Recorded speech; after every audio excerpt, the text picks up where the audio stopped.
And we are live on Oz Property Investors. We bring the big names and we bring the big portfolio passive income fund. Geez, that's too long. I'm not going to say that every week, but how you going, Joe? I'm good, mate. I'm good. I'm ready for this one. This is going to be a solid session. How are you? I'm good. I got my lemon tea and I was so excited about this. I lost my voice. No, it wasn't that. I went to a footy game the weekend and the team I support, the Sydney Swans, go Swans. But that's not what we're here for today. We are here to talk big property portfolio building and strategy and just how to do it, because so it's the big unveiling, the big reveal of the Oz property portfolio, and we'll tease the heck out of it. And we're going to tease a little bit more, but we are going to unpack. So what are we going to talk to, Joe? What are some of the things that we're going to unpack today? Oh, mate. Well, this is the thing, right?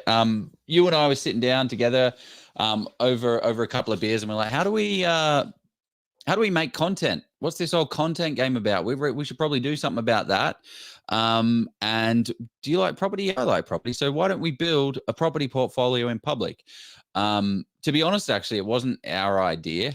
We listened to a podcast years and years ago called Smart Property Investment. It used to be the number one go-to best property podcast, and they built a portfolio similarly to our live. That's obviously like 8-10 years ago or something like that. So we're bringing it back. We're bringing back how to build $150,000 passive property portfolio. I'm excited. That's what we're talking about, mate. What do you want to talk? What are we talking about? What do you think you're talking about? Have I lost Jeff? So, mate, no, I'm still here. I'm just playing around the background as I do. But no, so we are going to be, so for you, because I know there's a lot of intrigue around this. So let us know your questions and comments as we're going through, because I'm sure there'll be hundreds, maybe thousands. But no, so we're doing that, but we're also revealing some of those. We're going to talk to the deals, but also the numbers. And look, there's some really surprising things that when we were sitting down about this the other day, looking at the numbers, and we thought, wow, that's very interesting. We're going to have to really get it on our bikes. And we can sort of, the average person not the average person could do it. The average person could absolutely do this, but I think it's going to be a little bit of a journey to get to that. And Joe and I sort of have some varying opinions on this portfolio. So it's going to be really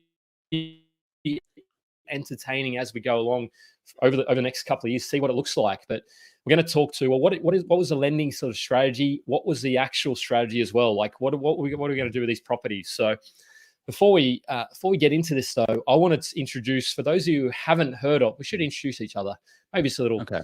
Go on. I don't know, a little self-absorbent, but I'll do it quickly. Yeah. So you've done 13 years in sales, probably closer to 15 now. Research and negotiation within property and legal tech. But those of you now know you as the co-founder of Oz Property, but also the founder of Property Principles. So I think you've done like significant number of deals, like, I don't know, maybe $100 million. Maybe that's a big number. Anyway, maybe that's the one. Yeah, I reckon you would have done at least that. So, and you built your own property portfolio as well, multi-million dollars over the years. And you've done developments, renovations. There's anything almost that Joe can't do, but that's Joe Tucker. So who is Jeff? This is actually, Jeff has set this up entirely, so we just tell the world how great Jeff is. So I've got some points. Jeff has given me these points. He has got 10 years in financial services. Previous to this, Jeff Miles was a mortgage broker that did $10 million worth of loans. He has a multi-million-dollar property portfolio, is a renovator, has done developments, and all-round good guy. He's the one that keeps the wheels on in this community, and is pretty much the reason this whole thing exists. Without him, we would all be we'd be all uneducated about the property world. So we should all be thankful for Jeff's contribution, mate. And I appreciate all the work that you do in this this group. But mate, it's not about us. Well, okay, I guess today is kind of about us, but it's about us and how we can create some value. So let's just jump into this thing. Is that what you were expecting, Jeff, or you got other plans? No, let's do it. We don't need to talk about what motivates us. Well, we are going to talk about that. But so as Joe said, here we are. Why don't we, when this is in Hearts, I feel this formation goes back a bit longer than sort of a couple of years ago. This was sort of formed probably even pre-COVID, if anybody remembers what that was like. I don't know. But we were sitting in Hearts Pub with a group of Steve McKnight extraordinaires and sort of aspirational sort of property portfolio builders. And we were sort of sitting around having a little sherry, having a non-alcoholic beverage, whatever people drink these days. And I wasn't having a sherry, I was having a Guinness probably. But we said, we sort of, some of the people there were quite, and Shehan who's been on the show, but we said, why don't we build a property portfolio that sort of, or some of the people were saying this, what goals do we want? And 2 years ago, I suppose we said, what do we get on our bikes and start building passive income through property? So I don't know. Did I do the justice, Joe? Mate, you've done it justice. That's really what this is all about. I wanted to do this. So one thing to mention about this passive property portfolio is that Jeff and I have our own portfolios on the side. But there are some details that, we have partners, we don't want to they don't want us to share everything. So I was like, cool, if we just create an Oz property one, then they can't, say we can and can't do anything. So this is going to be everything. Any number that you want to see, you're going to see here. You're going to see how much cash we put into it, how much equity went into it. This is all going to be a community portfolio that you guys are going to be able to track from day one when we bought these properties. So we've already bought 3 acquisitions. So, but I don't know what the next slide is. So you guys are going to come with me. Why are we doing this? So one thing. I don't know if hang on, let me just skip ahead so I remember. No, one thing to mention on all of this is Jeff and I have been working our asses off over the last 8 to 10 years in building something, building upon to create something amazing. So please don't judge where we are in our property journey compared to where you may be in your property journey, right? You may be just starting out and this may sound absolutely ridiculous, but I would have said exactly the same thing 8 years ago. So please don't put, what do they say? Don't compare your behind the scenes with someone else's highlight reel. Well, the other thing they say is don't compare your beginning to somebody else's end, or not this our end, but don't compare your somebody else's middle to your beginning, because it's going to be completely different. Like you've got completely different commitments and knowledge and connections and all that sort of and just and ability. And the other thing that Toddy Sloan says is don't put it on a pedal. Don't normalize, don't idolize, normalize is what he says.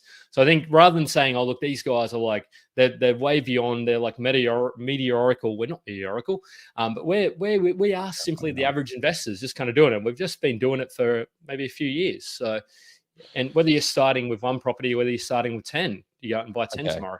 Good luck. So what is the actual practical things of why we're doing this? So for me, it's long-term wealth, an inflation hedge. So for people that don't know what an inflation hedge means, is you've got $100,000 here and it's getting eaten away every single day by inflation, right? Inflation last year was at 7.3%, right? So that $100,000 is now $93,000. And that has been happening over the past 3 years. So if you had $100,000 3 years ago, it's probably worth $70,000 or $80,000, right? You would have seen that money's value because stuff is getting more expensive. So for me, owning property is not really owning property, it's owning debt. So I am buying, when I go out there and purchase a property, I'm buying $500,000 of today's money to buy a $600,000 property, right? I'm using someone else's money in today's dollars.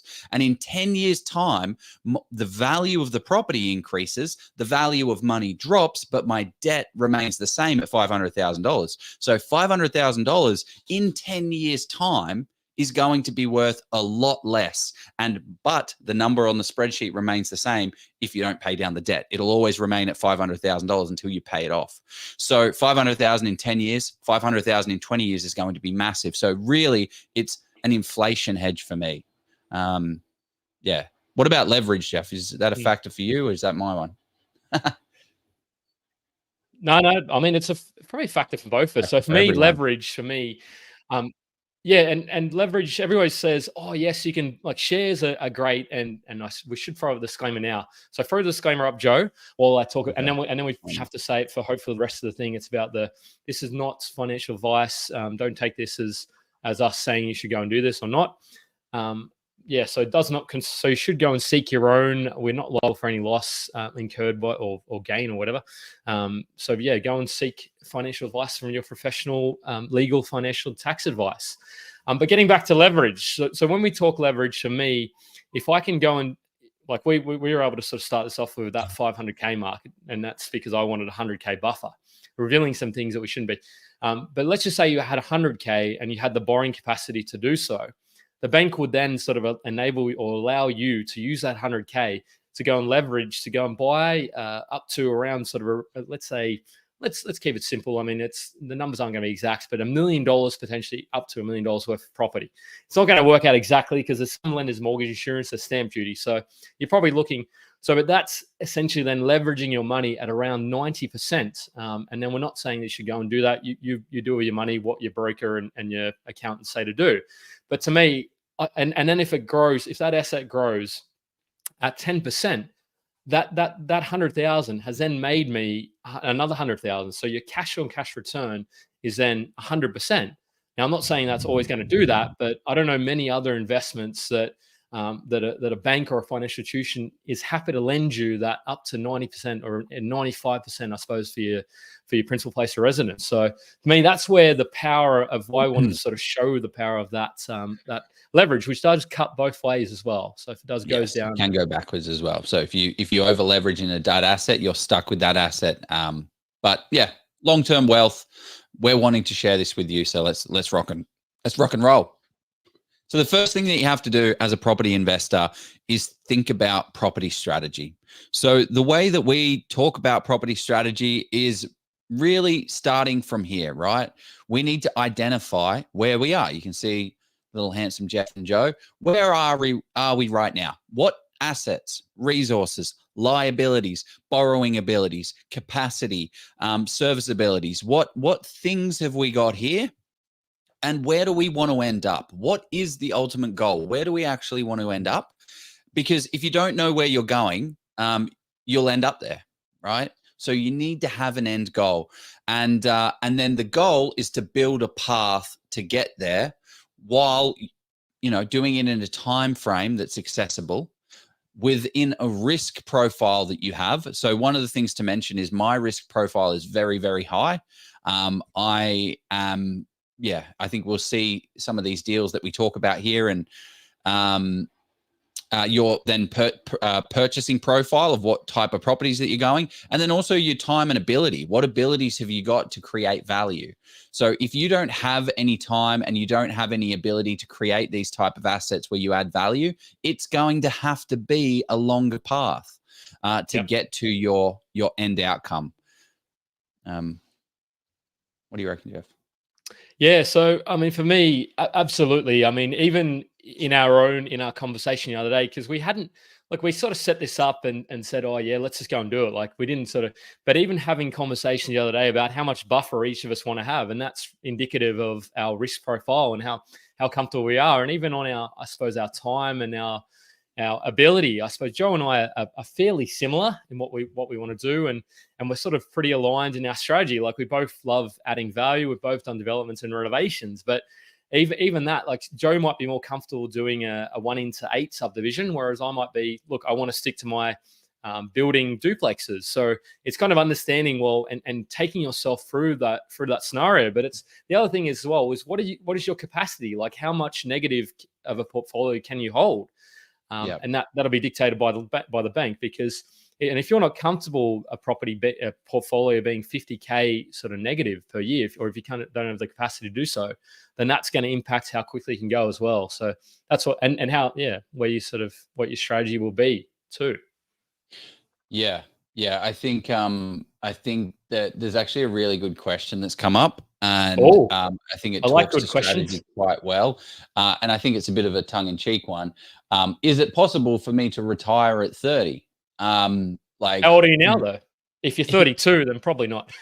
But that's one thing I think that I want to mention is this is not a get-rich-quick scheme, right? There is time involved in this. We're going to show you where this is our money. This is Jeff and I's money And we are allocating these resources to move as fast as we humanly can to get amazing results of $150,000 of passive income. So we haven't got anything we're not spruiking anything. We're not trying to sell you guys anything on any path to take. We're just sharing with you the path that we are taking to get this end goal. But the important thing for yourself, like the whole point of this slide, is identify your end goal, because then you can kind of see, like, the way property strategy. Actually, Jeff, let's talk to this, because the way I think about property strategy is I know I want an end goal so I can see it off. I want a shining light, right? I want to be able to see my ultimate goal here is $150,000 in passive income. But then I then want to get crystal clear. What does this next deal need to be that allows me to get into this next one and doesn't screw me up in any way to do so, right? And then there are people, and Jeff, I don't know, you might fall more into this than I do, where they want to map out and chart out the path a little bit clearer each and every way.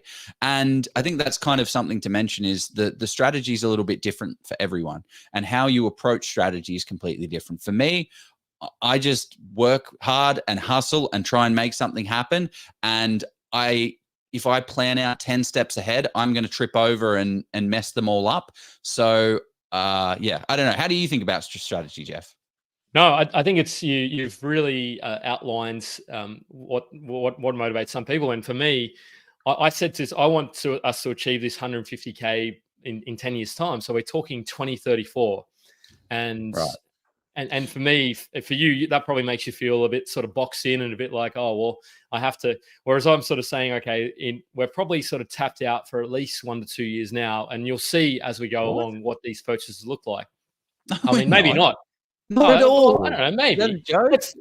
Well, okay. Well, I don't know. We'll see. We'll have to see how much debt we've taken on. But yeah, we're taking on a shitload of debt. We have. So yeah, this is not 150,000. This is Jeff and Joe just buying shitloads of debt. Yeah, there was even one today we looked at, but yeah, no, that's sort of, and some people really need that sort of tangible sort of peg in the sand to say, in 10 years' time, I'm going to be financially free. I'm going to be retired by 30. And then it's sort of, and then you're reverse engineering and saying, well, okay, how much money do I need to earn to get to, or what, and speaking to your broker, speaking to your team, like property investing is a team sport. It's not okay, I'm going to sit in the corner now and just sort of do nothing and eat ramen noodles for 10 years. We're not doing that. We're going to have those conversations amongst ourselves and even amongst our broker and accountants. And it's likely we'll bring in those conversations for this portfolio in shorter form content as well. So yeah.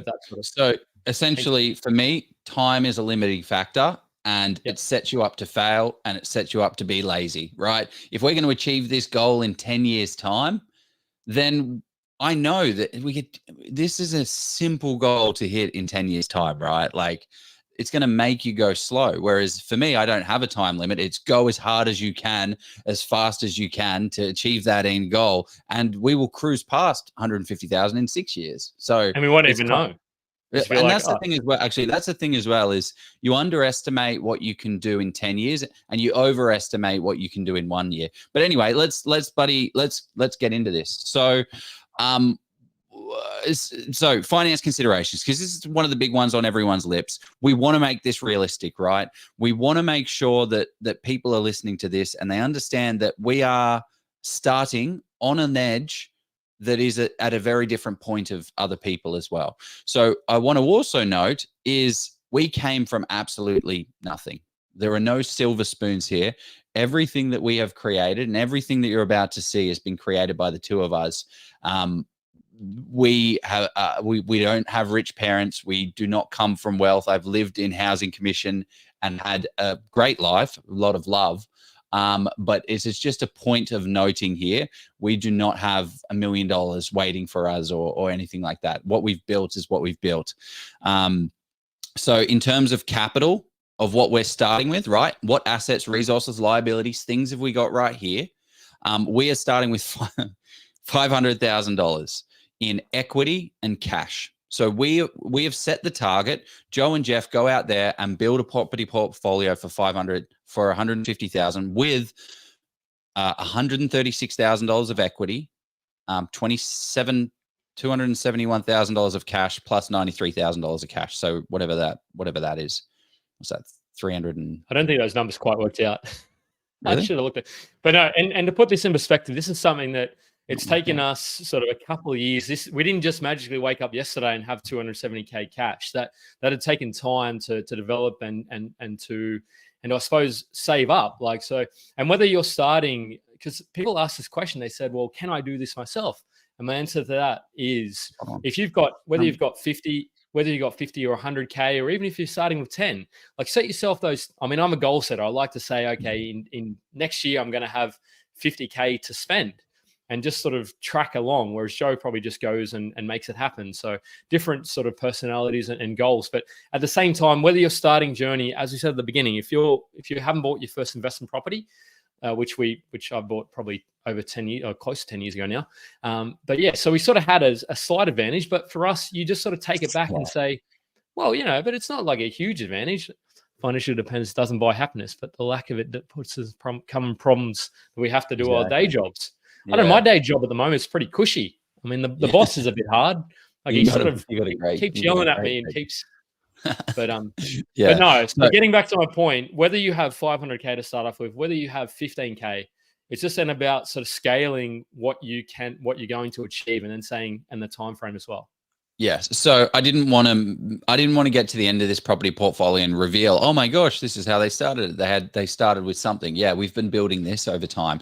But one key point is now general in nature and all of this stuff. But anyone that has a property, anyone that owns a principal place of residence, I speak to people all the time. I speak to investors all the time that have made that have a PPOR and it's grown $300, $400, $500, $600, $800,000. And they're like, oh, it sucks. I'm not on my property. I haven't been doing this. I'm like, you are far ahead of so many other people. So anybody that has, look how much cash and equity. So if you have $700,000 of equity, you could probably be doing, no, not financial advice, but if you have a lot of equity in your PPOR, you can use that equity as cash when you withdraw it from the bank and use it in your, your offset. And I'm so hard to talk to this stuff without trying to without giving the financial stuff. But you're in a very good position. So if you have a PPOR, also the purchases that we're going to be making in this portfolio, one is $430,000. So hey, let's get it. You could do that fairly comfortably with around with a 60K deposit, roughly. Oh shit! Go on, mate. I wanted to cover off this one. I think we did answer it earlier on, or maybe we sort of touched skate over a little bit. Why did you do this together? Well, because we're building a sort of brand here of Oz Property. So for me, who better to sort of build something with together who's kind of on the same page, and of course we've created sort of an agreements in the back and sort of what's going to happen with this portfolio, because I think that's important. This is essentially a joint venture. So it's like a couple of weeks ago, you had on Adrian Cicchino doing those no money down development deals. So this is essentially, these aren't development deals. Some of them might be, but at the same time, it's bringing it together, bringing our power, as in our borrowing capacity power, plus our knowledge, plus our time, and plus our cash as well. So it's pulling those resources together. I'm not saying people should or shouldn't do this. Most people, I wouldn't do it, to be honest. 99% of people would not be a fit for building a portfolio together with. But Joe and myself, we've been doing Oz Property for over 4 years. So that's why we're doing it. And also a big focus of it is business borrowing and business serviceability, right? We both own businesses and we can utilize that. If we went as individuals, Jeff and I as individuals got together to build a portfolio, it wouldn't work the same way, because two individuals getting together to buy one property messes with both of your serviceabilities. The fact that we're in together as a business really fundamentally glues this together and makes it work. This is not something as a collective that you guys can go out there and do by yourselves. As individuals, think about it, speak to your broker and all that stuff. Anyway, we're talking about strategy here, so I want to get into the juicy stuff. So let's kind of breeze on through all of this. So how do you think about this, Jeff? So I think when you talk short-term strategy, so for me, the big, and you'll see as we go along what we've sort of done, we sacrifice cash flow just to leave a bit of a breadcrumb for people. I'm spoiler alert. If anybody expecting this to be sort of 150K passive income now after expenses is probably going to be a little bit disappointed. But short-term strategies to say, okay, great, we're going to go heavy and hard on the accumulation, on the growth focus, to then sort of build that base, build it nice and strong. Because if you don't build the base strong, in my opinion, then you're going to sort of come a cropper down the track. Like if you start buying 10 to 15% gross yielding assets in the middle of nowhere, yeah, the cash flow might look great on paper, but then you might get some capital growth from it. But for me, we wanted to focus on capital growth initially and have those levers to pull as well. So where do we go from there, Joe? What's the step after that? Well, so I guess so for me, it's just, this is how property strategy works, right? What you do as an investor is you need to go through a couple of phases. So we're starting this property portfolio. We are at the beginning phase, which is what we call the accumulation and the foundation phase. So this phase, as you can see via the time, is the biggest amount of time. This is your 3, 5, 10-year period of time to get to. But then what happens is you need to consolidate these properties, right? You need to consolidate your income and debt and things, because the bank's going to stop lending to you at some point in time. So what we're doing is we're creating assets that we can add value to. So if you go out there and buy a set and forget, move in ready, nothing to do, you will get organic capital growth for the property portfolio, right? You'll get a property that's going to grow at the average. If bought well, the property average is 6.9% over the past 30 years. You can get that capital growth if you buy a good location with a good property. But if you buy an ugly duckling, if you buy a subdivision, if you buy something that has frozen equity in it. So what that means is an ugly duckling is a renovation project that you can add value to. It's move-in ready now, but you can spend 20 grand and get some value out of it, which you'll see in our portfolio. So this foundation and accumulation phase takes the longest amount of time and is the most important to build the asset base, right? One thing to mention, and we'll show you the net yields for residential, is residential property doesn't have a high net yield. It has a 2 to 3 to 4% net yield, whereas commercial property has a high net yield of 6-7%. So we are utilizing, so the strategy, our loose strategy, because it's important to have a bit of an idea. Sorry? It's likely to change, but I think it's important, even though I know Joe says he doesn't like setting timeframes, he does love his strategy piece. So what's our loose kind of foundation we're setting for it, Joe? So essentially, it's buying a property that has value add potential. We then eventually get to the point where we're ready to consolidate, and then we will start doing and unfreezing the equity and doing the subdivision, doing the developments, doing the granny flats, utilizing the equity that we have to be able to put a granny flat on, do the development. That's then going to give us more increased income. And then we will either sell down the portfolio entirely, add the subdivisions, sell them off, keep them, develop it, blah, blah, blah, get the growth, and then convert that into the cash flow, which is the shortest amount of time. So this is where a lot of people are right now, but it gets exciting because you are going to eventually get to that consolidation phase where you need to destroy the debt. Does that all make sense? Yeah, if that gets people excited, put it. I mean, I know we love those. Don't put any more emojis. There's enough comments, but so yes, don't put a poo emoji, especially. But what I was saying, people are commenting on our clothing choice, Joe. It's like they're saying that we've become one person or something. I'm just reading. I'm like, and yeah, it's just. I went. Joe was critiquing my dress style, and I had to go and change. But no, and to me, I think we're starting to build that strong accumulation foundation. Which, if you do that. Sorry, yeah, go on. Sorry. You can then go on, man. No. You can then sort of look at the more exciting stuff if you get the basics right. If you don't get the basics right, and in our own personal portfolios, my first property I'll sort of own that it was one that I couldn't do much to. It was one that you simply it was the buy and hold sort of strategy. You didn't have any of these sort of any of these levers to pull, whether it be an ugly duckly reno, a granny flat, or a subdivision. Didn't have any of that opportunity, which then sort of meant that frozen equity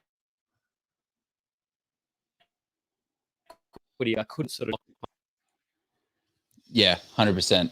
But yeah, there we go. One of the questions that's jumped up in here is buying a few syndicates in this one or not, which I reckon 80% of the audience are like, what the hell are you what the hell is a syndicate, right? Actually, and this is where I want to get back to the development, these deals that we're talking about.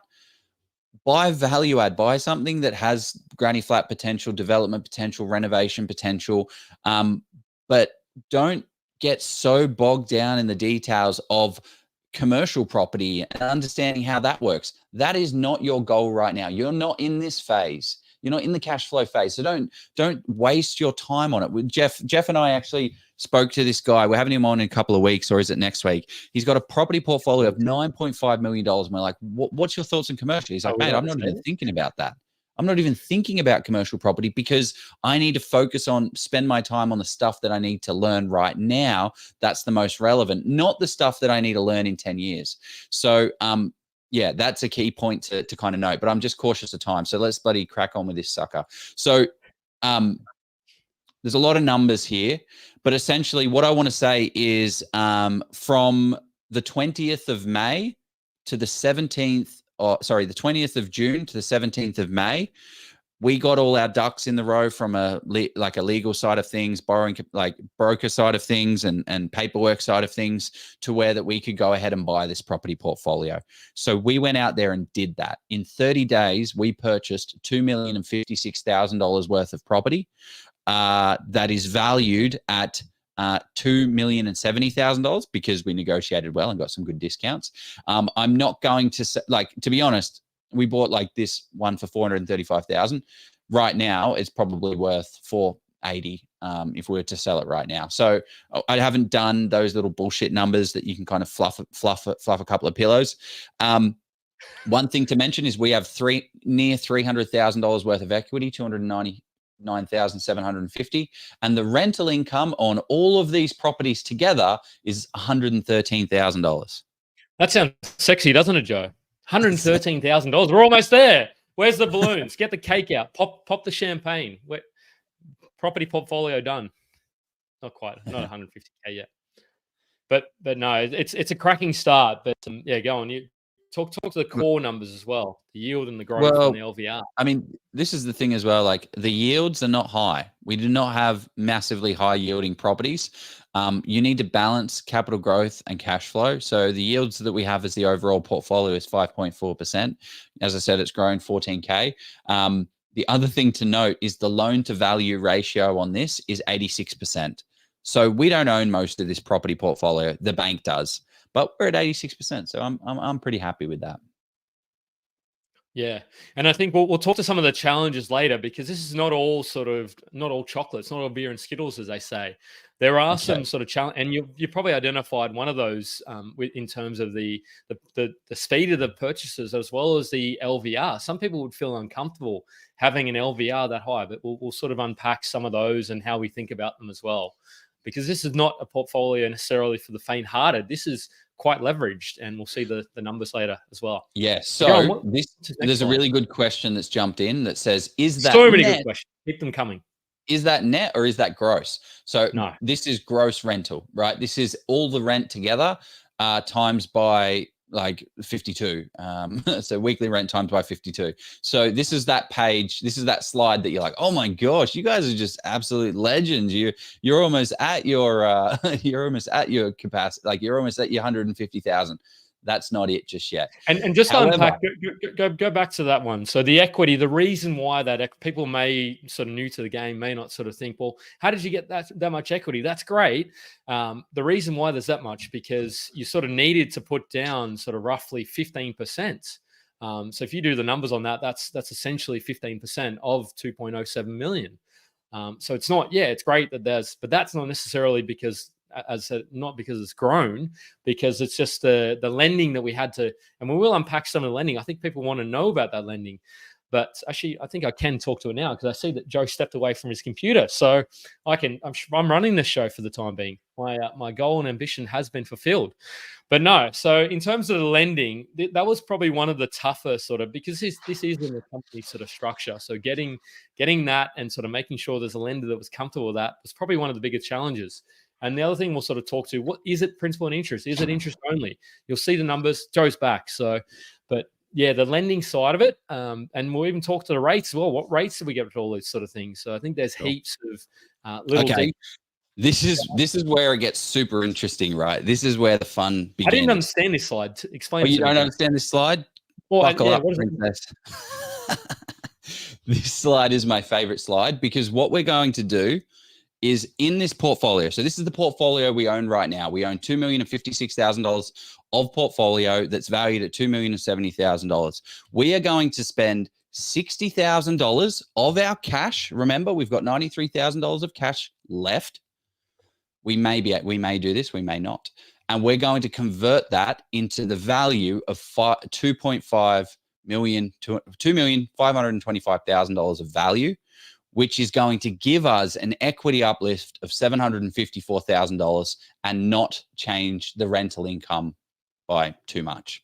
So that means that the yield is going to be 4.4%. If you look at the rent on the value of the property right now, that is going to give us a 22% uplift of growth, and our LVR is going to be 70%.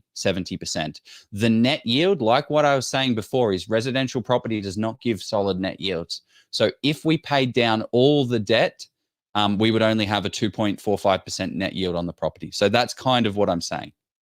What does the yield go down there, Joe? Anyway, it's because I suppose you're then I'm basing it off the purchase. I'm not basing it off the purchase. I'm basing it off the value. So yield on value, not yield on purchase. So the rent hasn't actually changed in these slides. But the question is, what the hell? $60,000 into 445. How are you going to do that? Don't know why that's. Before we do that, I want to know, because this is an interesting one. Somebody has asked, and we'll have to stop going through these because otherwise we won't get through to numbers. But somebody said, how much does your current age matter? And my thoughts on that are, great question. I don't think it actually matters. Like I saw Warwick Gow comment on this, and he's an interesting bloke, interesting character. I think he's 80 or 82, and he's still getting. He's saying he wants to do 400K passive income in 2 years. So you've probably seen some of. I was like, oh, geez, Warwick. But no. So for me, as long as you still have the ability to earn income, look, you either need to have income or cash to put into these kind of deals. Because if you don't have the income to service and show that, which Joe and I both have. Plus, we have the cash, I suppose, as well to support it. Let's just say you had $1 million. You could still do something similar, but you just have to tweak the strategy. You wouldn't be able to borrow if you didn't have much income coming in. You just have to then sort of speak to really understand there's different strategies like commercial. So you can still do it. I think it's possible at most ages, once you sort of turn 18, of course. Yeah. What do you think about that, Joe? How do you think about age? Is age only a number here? Well, no, I think the lifespan matters more than the current age. Yeah, very true. It depends. Like you've got cash and equity here, you've got resources here, you've got time here. So if you shorten down that time frame, time is the thing that's going to compound the most. So you just have to you got to take a little less risk and get things that are a little bit more certain that may not be able to get such a good yield. Anyway, I want to share with you one thing as well is some due diligence. So we're going to be talking about deals. We're not going to be going heavy into the due diligence side of things, but these are some of the considerations that we're going to be factoring in our purchases. Considerations around T-junctions, heritage overlays, cemeteries, no bushfires, no floods, no easements, no encumbrances, no caveats, no covenants on the title, avoiding main roads, no slopes greater than 5 meters, land size bigger than 450 squares, no major and unapproved alterations, housing commissions less than, not greater than 20%, no renters 45, extremely odd-shaped blocks. This due diligence stuff is going to be overlaying the top of our decision-making process. So this is a part of that. So if you didn't screenshot that, you've missed it. Joe may share it later on. But Joe, if I found an absolutely cracking property, a cracking price that had 21% housing commission, are we automatically ruling that out, or are we making any exceptions to that due diligence? Well, it depends, right? Like Yeah, I guess if I'm doing it personally, I would take on a risk if I was able to evaluate and quantify that risk myself. For me, some of these restrictions. So, like you introed at the top of the show, I run Property Principles, which is a buyer's agency. You've got to have a level of what you're willing to risk is different to what your clients can risk. So, I would say we just cut it. There's got to be a limit somewhere, so we cut it at 20% as well. But it's also what's around. Like if the SA1 has all of the housing commission on this side and there's none on this side of on the road, well then this side's absolutely fine as long as it's not got all the other factors. So yeah, you've got to be smart about it. It's not like there's no blanket rules that are going to tear it across. And if you can get something in a 21% or a 30% housing commission for $100,000 left, that's a bloody good deal. Exactly. Yeah. There you go. So where are we going next, Joe? We're talking to the first property and it's in Melbourne. Melbourne.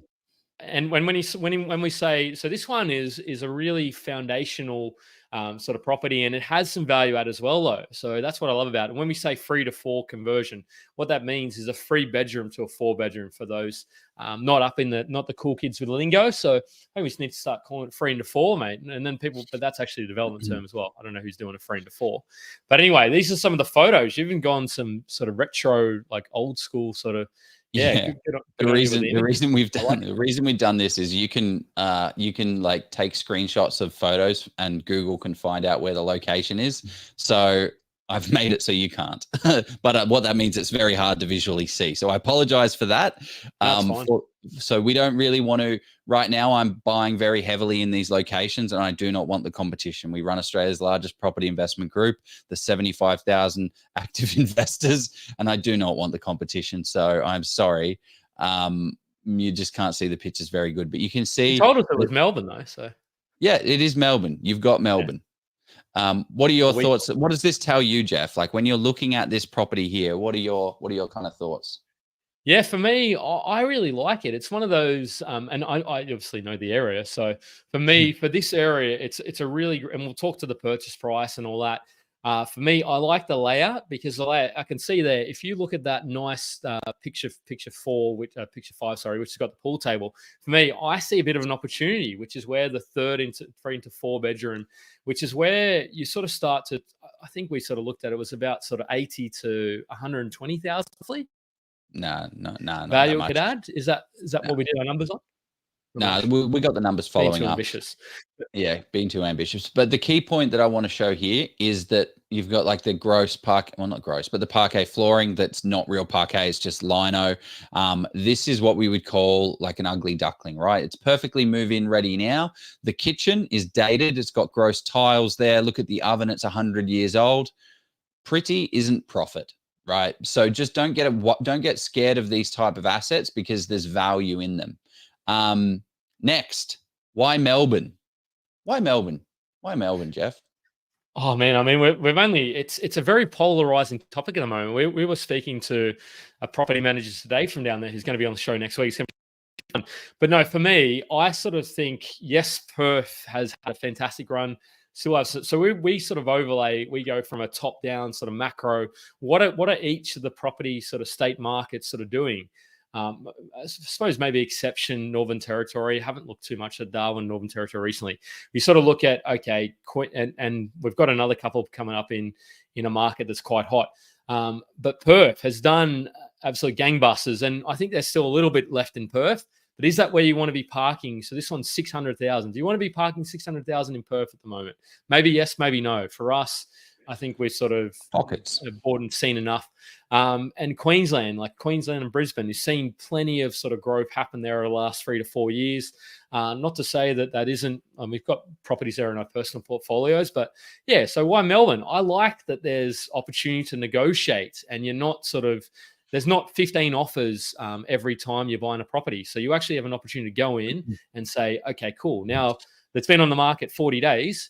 Now, what's the vendors sort of thinking? Like, not what are they thinking, but what buys that property now that's been on the market for 30 days or 40 days? Are they willing to, like I see value at 600. Yeah. Can we get a deal done at 600? Like, we've got a cash, we can sort of move quickly, or we can do so sort of start to play with that. It's easy to negotiate, but you may not see growth immediately. But what are your thoughts, Joe?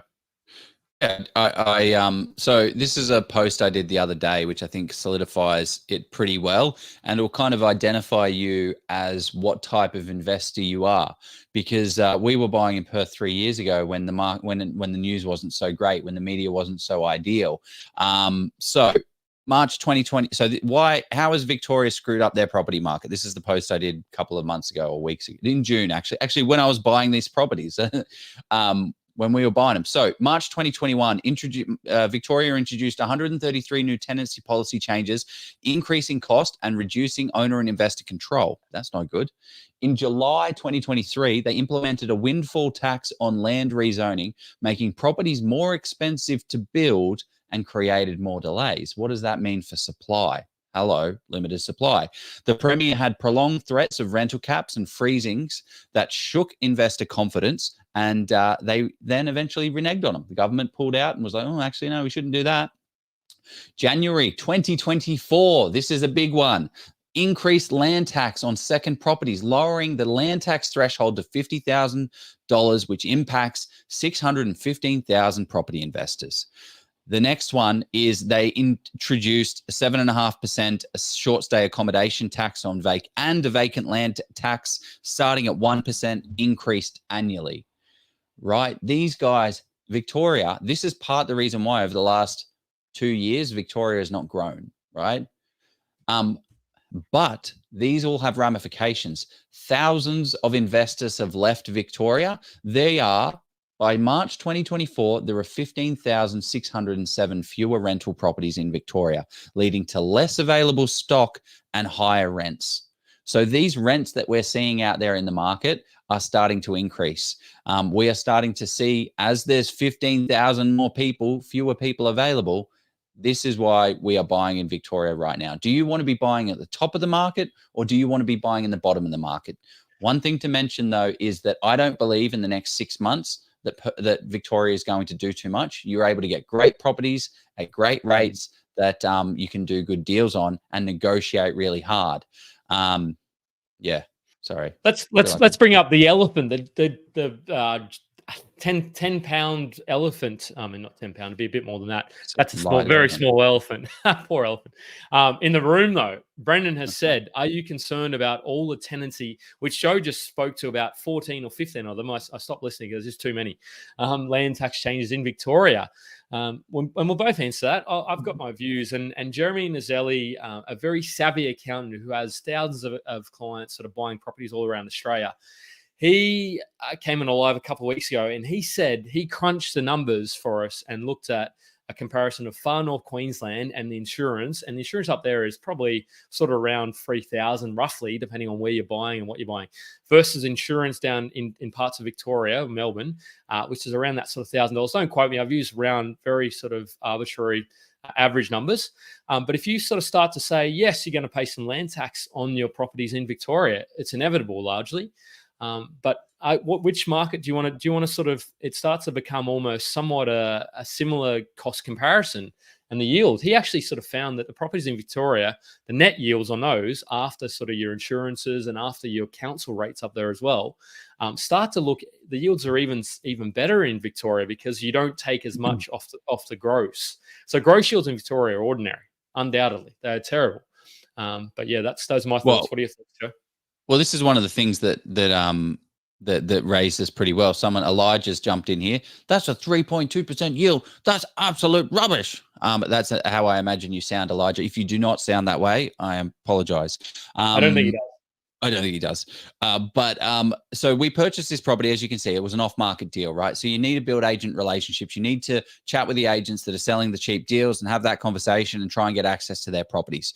We purchased this property for $610. We did a pest and building. There were a couple of things that we spoke about. Got a negotiation discount of $4,000. Yeah, $4,000. But the work, it does need $20,000 of renovation. So this property, if it sold on the market, would have sold for about $640,000. So we got it at a discounted rate of $606, but we need to put $20,000 into it.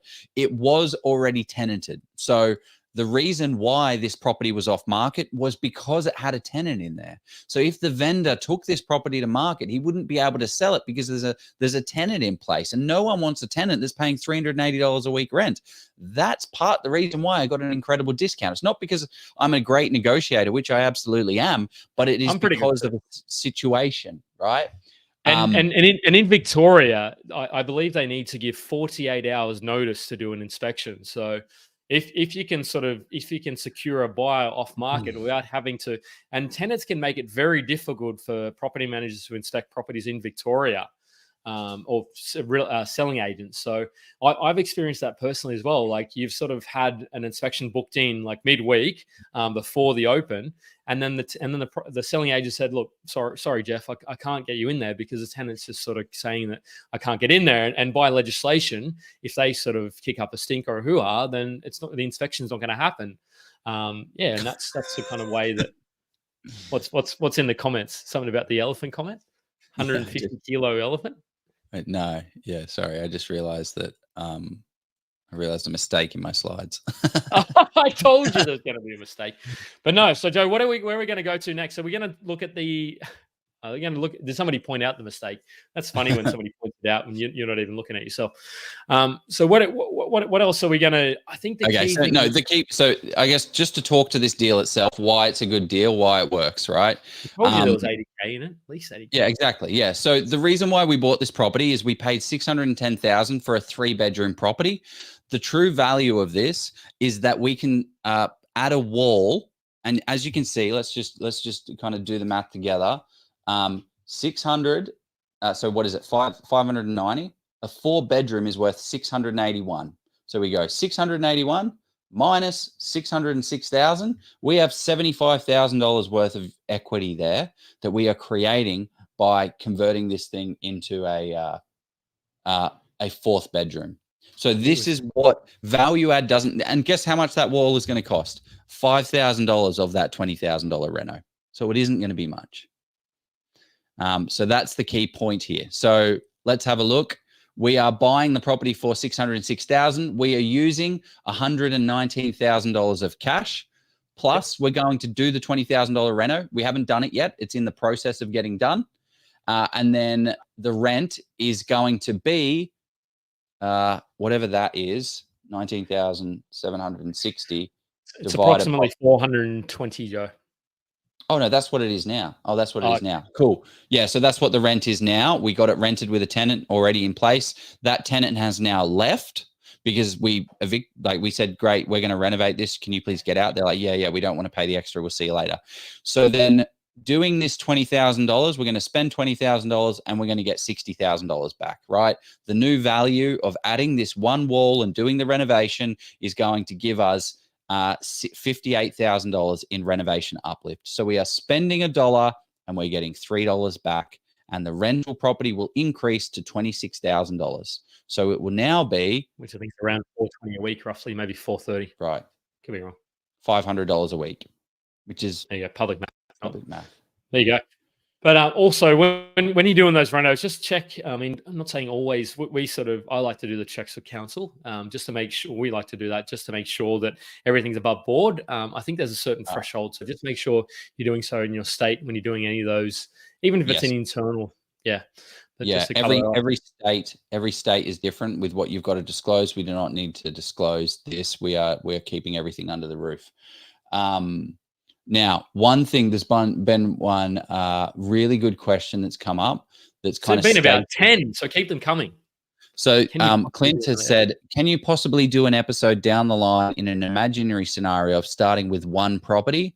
Feel the strategy would be very different with less ability diversified and limited borrowing capacity. So Clint, this is what I would be doing. I would be buying a property that has high growth potential, because what we're trying to do is build up an asset base that we can then eventually convert into cash flow. So all we're doing by having a larger amount of money and starting capital, it just allows us to accelerate and move quicker. So that person that said, oh, I don't have, I'm a little bit older, I don't have as much time. Yes, but you hopefully have more capital. So if you have we have more capital, So we are going to be able to do these things quicker. Also, how fucking boring would this portfolio be if we only said, hey guys, we bought one property and we're going to buy another property in 5 3 years' time. years, right? Like it takes time to build a property portfolio, which is kind of what I'm saying is the deals that we would buy are the deals that they're our deals and what I would be buying right now if I was starting a portfolio. If I could buy and borrow $606,000, look how much equity I just created by doing that. I created $60,000 worth of equity. I now need to continue saving my cash, right? And then I'm not buying this next property that I'm going to buy because I don't have enough cash and equity. Yeah. So let's just say you even didn't quite have the 600K borrowing capacity. Let's just say you had 450. I would be then, and I could only buy one property. I would be going to one of the other locations where we bought this property. And there's actually two you potentially, probably not the second one we're going to introduce. Not saying I wouldn't buy there, but I would just want to sort of, depending on what my strategy was. If my strategy was shorter 1 to 2 year growth, I think the second location, we're going to see a lot of that. But if you wanted to sort of see sort of short and medium term, I would go to the third location where you could easily pick up a property for anywhere between 400 to 500, which is still, which is very achievable for hopefully most people. So we're going to go to what other numbers are we talking to, Joe?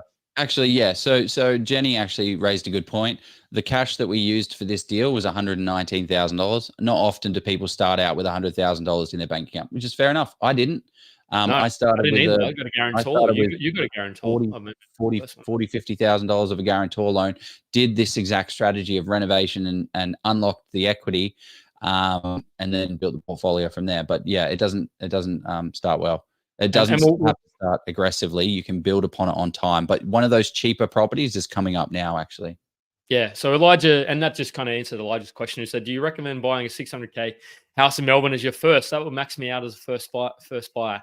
Well, again, it comes, that's hit the nail on the head there. You as a first buyer. So if somebody has, like, I'm not saying you don't have this, Elijah, but if somebody has 300 to 400K or sort of, let's even say 200K household, not many other debts, no kids, 600K would still give some capacity to buy then the second and third property, I would say. You need to start going to your second and third tier lenders. So it kind of comes down to how quickly you want to build it and what your circumstances allow. So what are you looking at here, Joe? Now, midterm, long term? Yes. So we need to be strategic in our portfolio. There needs to be a reason why this property deserves to be in our portfolio. And these are the reason why. Right now, we're doing a light renovation now, and we're going to boost the equity. We're going to convert it from a 3-bed to a 4-bedroom, and that's going to give us $60,000 worth of equity. In the midterm, what can we do? We can do a full-scale renovation. We may do this. We have the option if we want to lift the equity. Do we need to right now? No, we're not going to spend the money. We don't have the cash to be able to do it, and it's not going to yield the results that we need. Long term, we can add a granny flat, or we can knock the property over and put 2 houses up. Granny flat is maybe the more cash efficient way to do it. So that would cost about $200,000. We would get around about $380 a week, which is $20,000 on top of our $113,000. And that would be a 9.8%. So when we start to struggle for serviceability, that's when we might start using this as an option. So that's why it's in a long-term strategy approach.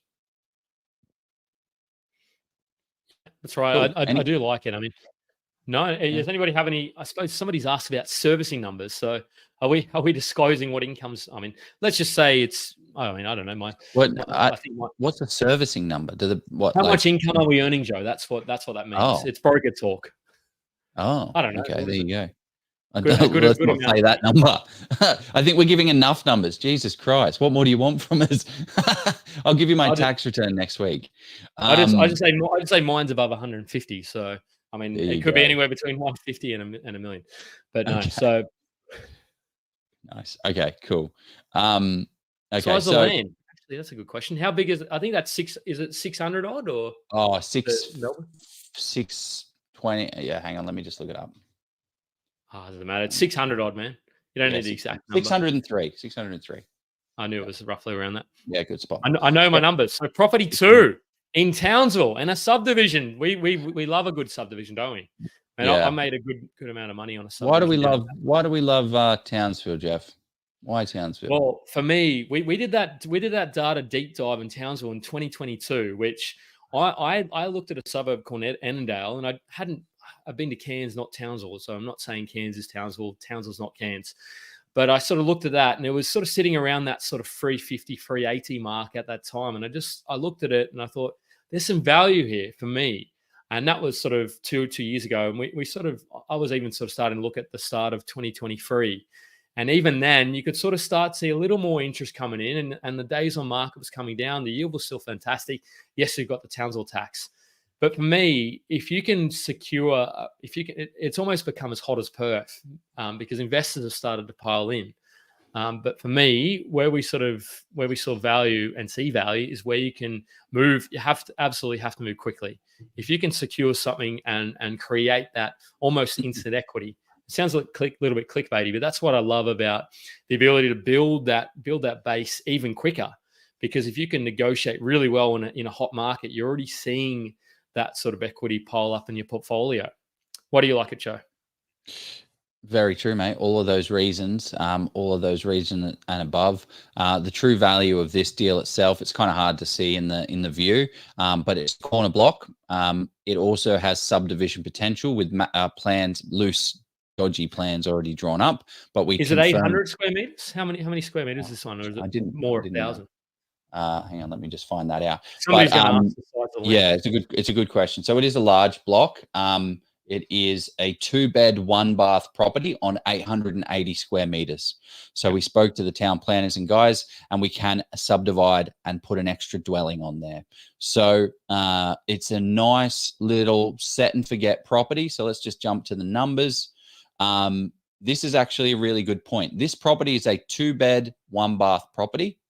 And we paid $435,000 for this property.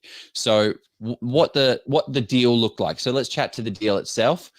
This was an on-market deal. So when you're monitoring a market, you've got to jump on stuff quick. This agent was out of town. I've never seen him pop up before. He jumped up on there, and I was like, "Hey mate, got this. I'm ready to buy this deal." He was from out of town where it's a lot slower, and he's like, "Oh my gosh, I can't believe we've got a deal done already. How much do you want for it?" And he had it on there for $435, I think. And I'm like, great, I'll pay $435. Every day of the week, this thing was worth $450,000. If you want to get greedy and try and go for a $410, he's just going to be like, nah, the vendor wants $435. He wants the price, and you're going to lose the opportunity. So moving fast, speed kills on deals, and don't get greedy. So we bought it for $435. Why do we like it? Set and forget, move in ready. Corner block, subdivision potential, and it has the ability to turn it into a 3-bedroom. Now, that has a question mark. Build a wall. Joe, why would you build a wall? Well, let's look at the numbers. Should we build a wall, Jeff? The answer is no. We paid $435. The median house price for a 3-bedroom property is less than what we paid for the 2-bedroom property, right? Yeah, the value really here is in the land that you have that ability to sort of chop off the back, because it is pretty much, you've got that back. I mean, from memory, you got enough. What is the back sort of 300, 350? No, that's 405 and 471. There you go. So it is one of those classic splitter blocks in Queensland. Yeah. Yeah. It's not somebody actually asked when all these properties were bought, and they were bought in the last sort of 90 days, weren't they, Joe? So they were all bought within 30 days of each other. One was the 17th of June, one was the 13th of June, and one was the 20th of May. So in the last 90 days is what? In the last 90 days. Yep, correct. So buying 430 in Townsville right now for a 2-bed, absolutely not going to happen. Good luck. This property's worth about $480,000 right now. Right. So we've already got instant equity. So let's jump into it. We've spent $117,000 in cash. We probably didn't need to put so much cash in. The reason we put so much cash in. So one of Jenny's questions is like, no, not everyone has $105,000. Yeah, this is what's that LVR? What's the LVR of that? LVR on it would be around 76% roughly. So 76, yeah, maybe. so we would have decided based on the lending, we would have gone into a stupid amount of interest rates. So we needed to put more cash in. But Yeah. this is 435,000. You could go out there today and buy something like this, and With you about could put a lot 60,000 roughly. with about 60,000. Yeah. Yeah. And so just as people have asked about the structures and whether personal, and that's the other reason why there was a little bit more cash that needed to be put into the deal. You can get lenders who are okay with going above 80% LVR for a trust lending. But then you sort of, interest rates start to become a little bit unappealing, at least for me and for both of us. Rate isn't everything, but if you can sort of, we had the ability and the access to put that cash in. So we thought, okay, we'll put a little bit extra here, save us on the rate. We crunched the numbers over the overall portfolio and said, yep, that makes sense to put that little bit extra more in. So they are bought in a company structure. So, and we're not saying that should be where you should buy yours. That's just the way that with our setup, we wanted to. I mean, it didn't make sense to buy it in each individual name based on our setup, because in that way it gives us the ability to say, if Joe wants to buy me out, or if I want to buy him out, gives us that opportunity down the track. And it still has. Yeah, I don't really want to buy Joe from his name because Exactly. Because then we're paying stamp duty, right? You're paying stamp duty on it, and it's not been able to be moved. One thing to mention to you, Jeff, is we actually got this one rented now, so it's rented for 440. Finally, We're two better. Did well. We did well. Pretty good. It's pretty good. Oh, actually, one of the funny things about this deal, is. This was for a client of mine. We presented this deal to him, and actually, this is a good point about why education is key and why you don't need to be an expert in subdivision. But I think it's important to understand it a little bit, and is it valuable for your portfolio, and is it something that you're going to do? So I presented this deal to a client. He went under contract, and that's why the purchase price hasn't changed. I would have negotiated. I would have got this property under contract, found some things wrong with it, and then I would have purchased it for like 420 or something along those lines, right? Kind of, if there was issues. Really, the pest and building was fine. There was no issues. But we had a client. He didn't understand the subdivision. He couldn't wrap his head around it enough. It got all a bit too much. And he said, Joe, I'm pulling out of this deal. And I'm like, please don't pull out of this deal. It is an amazing deal. I would buy the property. And then he said, do it then. And then I said, okay, I will. It's a great deal. So now that is how we acquired. That's how this one got into the portfolio. So I think that's a pretty funny story. I don't know. I don't know if it is, but it is for me. Yeah. So there's plenty of versatility, as you can see with this property. You can decide to build you can chop off the back, and we'll talk because in the detractors from the portfolio, the challenges. Once you see the overall, are we going to show how negative? At the end. Yeah, we are going to show that. Okay, great. And you'll sort of see why we've strategically selected these properties to own for the portfolio. So if there's a deal that Joe or myself find, I sent Joe a screenshot of the deal today, and I said, "Look, mate, if we bought this other one, this could potentially tip us to the 150K passive income now, but we just didn't quite have a lazy 300K income or 300K deposit floating around to buy it." But that's the kind of way we run this whole thing. If there's a deal we think, yep, that could be good, but there needs to be sort of some value add, because we want to de-risk this portfolio as much as we can, given that we are leveraging significantly. So what else do we need to know about this Townsville one, Bo? Well, one of the points to make is right now, there's not really anything that's going to add value to this property portfolio. It is a growth location. Townsville is a very hot market. That's where the value is. We're buying in a good property at a good location at a good time. Midterm, we could add a wall, slight value increase, slight rent increase. To be honest, it's going to be very tight and probably not an ideal layout, but really the true value is the future value add. Now, I'm not a developer. I've developed, don't get me wrong, I've done development deals, but I don't know, like, we did the minimum lot size. We understand that it can be developed, but I don't have a builder. I don't know how to subdivide. I don't know all the process and nonsense, but this is 5 years, 10 years, Joe and Jeff problem, right? When you need to learn what subdivision is and all the nonsense but BS, great, then you'll learn it. But don't get too bogged down in the details. Just make sure that it ticks the boxes for that council area. And that was one of the questions that came out. How do I know if it's subdividable? So South Australia, minimum lot size is 600 square meters with an 18-meter frontage, allows you to 1 into 2, right? This council is, I can't remember what it was. I think it was 400 square meter lots and all that stuff, right? So you just need to learn the council where you're buying in. So find the purchase price that you've got, find the markets that stack up for that, jump on the phone with a town planner, do a lot of Googling, you'll be able to find it out, and then buy an asset that has that potential, because it's not valued like as well as it should be. Not agents don't necessarily know if they are subdividable or not. So you can buy a good property that has that to it.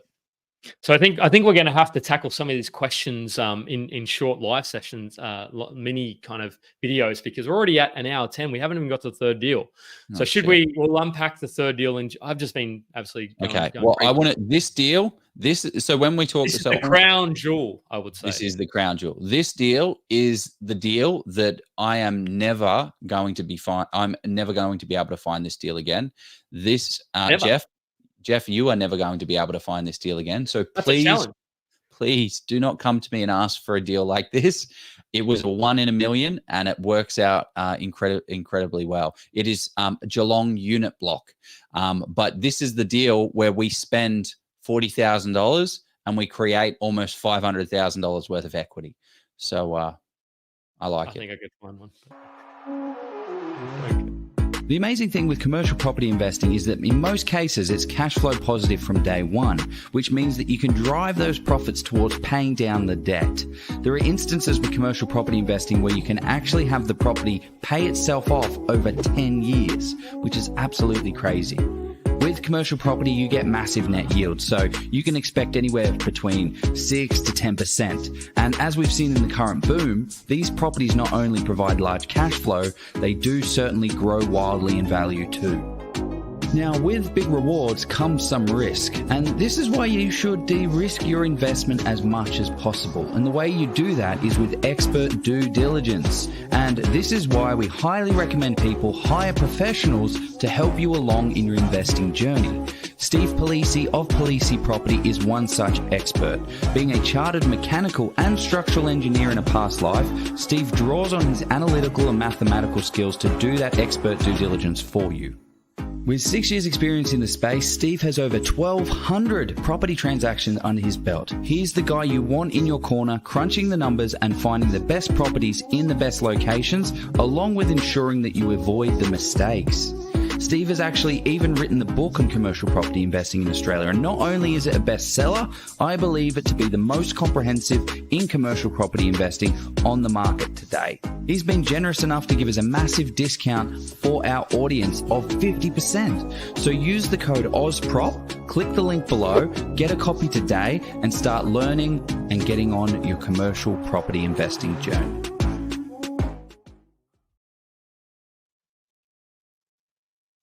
There we go. Get on your commercial property investing journey. That will be a part of it. That'll be a part of this portfolio, guys. We are gonna. I mean, you've sort of you've stolen the thunder, Joe, of the last part of the session, but because we are going to talk about what's next for this portfolio. But first, we need to talk about what is going on in Geelong with a big unit block that we've picked up, which. I looked at this one again today, and it made me. Should we talk to it now, Joe? Let's get on it, man, because I'm just mindful. Otherwise, we're here for 3 hours. Okay. Well, we're not going to be here for 3 hours. So why Geelong, Jeff? Why are we buying in bloody Geelong? Well, because I know Sydney's going to beat them in the grand final, hopefully this year if Geelong make it. That's why I want to. No, but in all seriousness, so Geelong, me personally, I'm starting to look in that sort of pocket, and I've seen a couple of deals float up along in Geelong. But no, for me, I love that.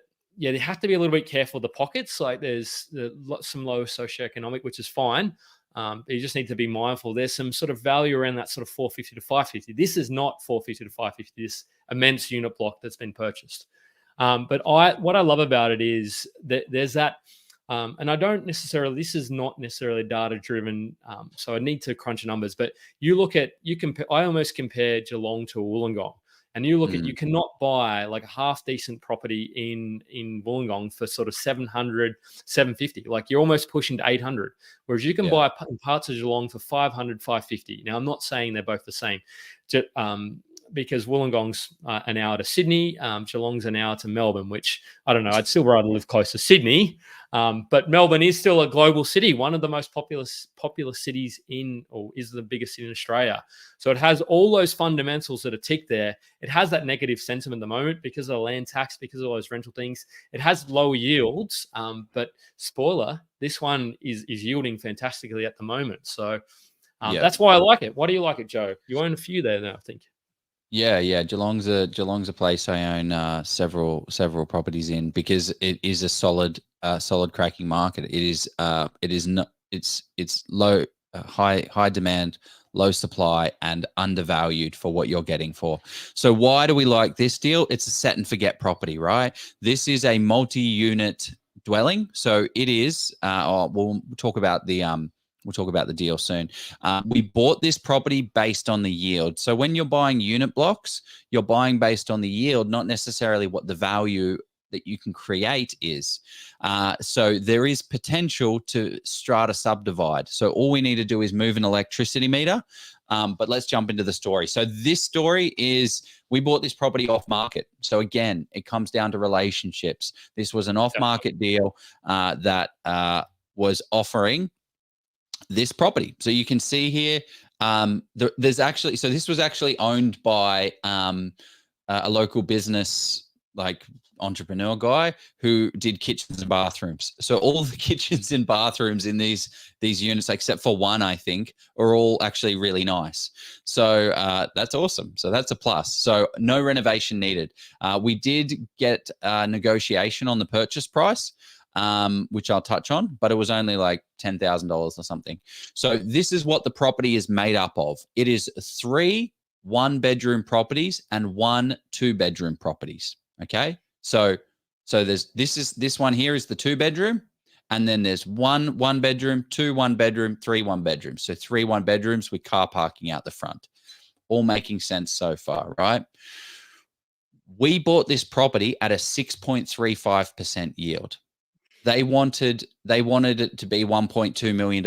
I said, there's no way we're getting to $1.2 million because $1.2 million is 64,480 divided by $1.2 million. So this deal, that's a 5.3% yield. I'm like, mate, land taxes increased. This, all the problems with Victoria.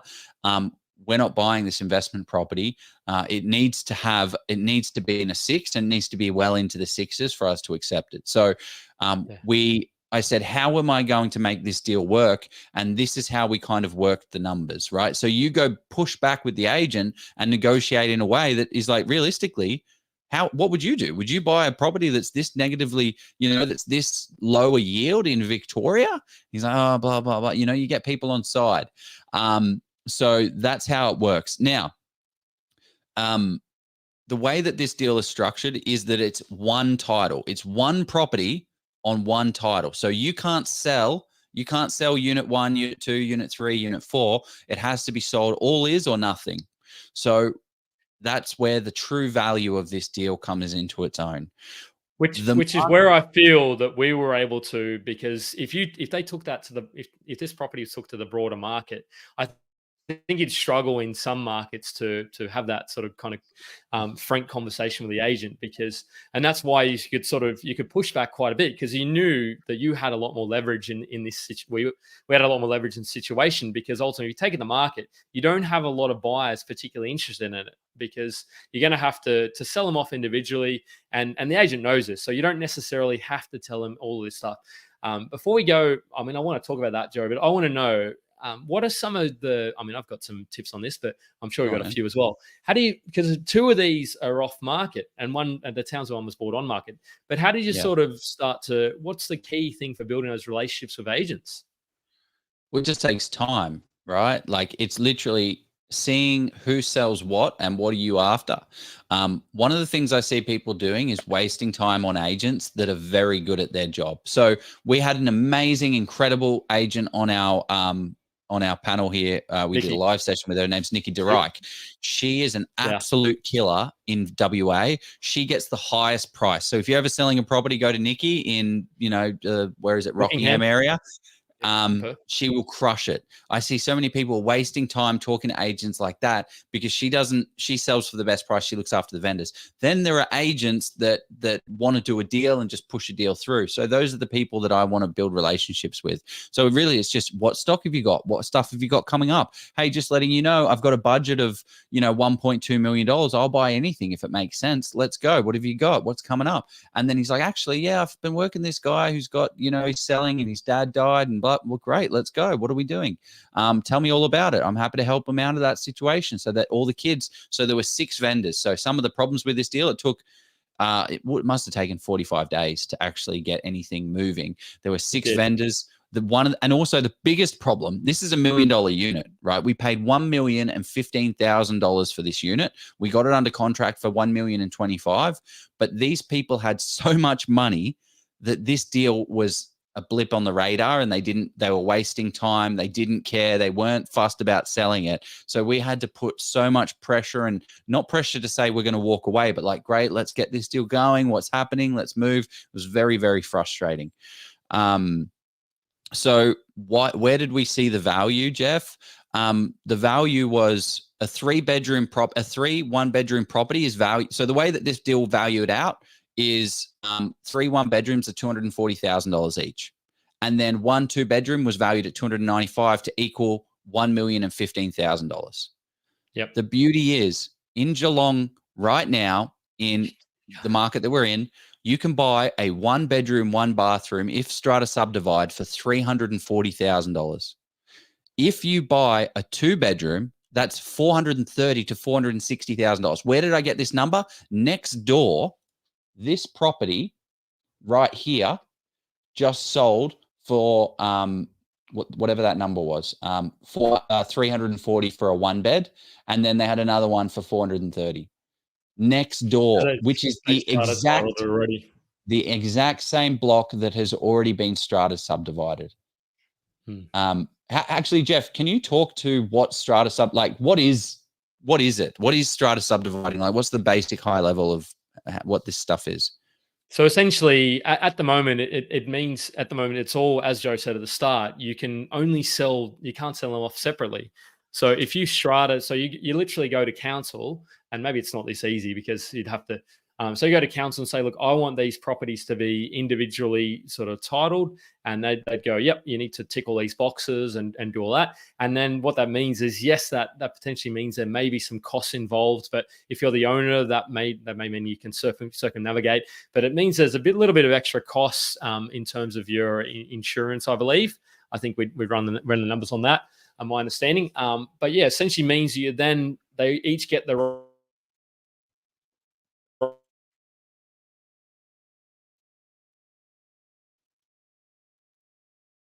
own separate thing. That's properties. Yeah, spot on. Some unit blocks cannot be strata subdivided because they don't have firewalls. So what I did is I got the pest and building man to go up. He went into the roof, and the wall went all the way to the end and got it fire rated. At the same time, we were doing our due diligence. We were doing our due diligence with council. We were doing our due diligence with strata subdivide people, and we got the AOK that this could be done. And this deal, from a numbers perspective, I kind of messed these numbers up here. It's essentially $1,440,000. We paid $1,015,000. So we are spending $40,000 to get $500,000 in value. Let that sink in for a little while. We paid $181,000 of cash. The rent is $64,480, which is a 6.35% yield. The new value is actually $1,440,000 conservatively, which is a strata subdivided lift up of $510,900, $500,000 in uplift. Wait, is that right? No, that's No, not quite right. sorry, I've messed my numbers up there. Sorry. It's 400. 395,000, Joe. What? No, don't base it off the 410 because it's 1,440,000 minus the purchase. So $425,000 of uplift. So those two different. Sorry, I've messed that. What I was going to say though, if I happen to find one of these, I might just be going on contract without before I tell Joe to put it in a portfolio. But yeah, like this is thanks, dude. Jesus. Yeah. Well, I got well, I suppose it depends on who's bringing the cash, but no, there we go. So that I think if we decide to do this, I think it will deserve its own 5 or 10 minute video. So stay tuned because there's all this content that we want to create off the back of this to keep, I suppose, showing people the ways that they can keep moving forward in their property investing journey. That's one of the key drivers for this, to show people that yes, you may not be buying 3 properties in 2 months or 1 month actually. But you can, whether you're buying that over sort of 3 years or 5 years, or even if it's over 10 years, you can sort of start to use these tactics and these strategies to do it for yourself. That's why one of the key drivers. And you learn this stuff. About this? You learn this stuff over time, right? What was I going to say to this is, that's putting $1 in and getting $12.75 back. But instead of putting $1 in, we're putting $40,000 in and we're getting, $425,000 back. So why are we not doing this straight away? Is we don't need the equity straight away, and we wouldn't need to sell these properties straight away. And it's not going to improve the cash flow any at all, because it's purely a capital growth lever that we can pull. And we haven't really talked to those levers that we did talk about initially, but do you want to unpack? We've sort of spoken to them slightly. I think the one downside to the strata subdivision is more strata council costs, which will eat into our net profit. So what are we going to do right now? Jeff, I actually haven't spoken to you about this, but having a conversation. I'm having a chat. Sorry, I did. Oh, no. You should talk to me about it before we make the decisions. But no, it hasn't happened. I'm having a conversation with a guy. But it looks like we should, like, these unit blocks tick the boxes to be able to be strata subdivided, but also that NDIS are chasing these type of assets. So the way it works with NDIS is we get about a 20% boost in rental income. So that would take it from a 6.35% yield to a 7.65% yield, increasing our rent to $77,000. I'm probably a little bit more risk averse than you. So if you had to tell me, that would have to be probably 8.65 for me to start getting a little bit interested, because why? Because I've seen some of the I've seen some of the posts around. I mean, it's absolutely vital accommodation for the community, and it's just then, well, what type of sort of participant is going to be living in the dwelling? I suppose is you need to understand and do the due diligence. I am the due diligence guy, so I just need to understand more. But I've seen some interesting posts float around about NDIS.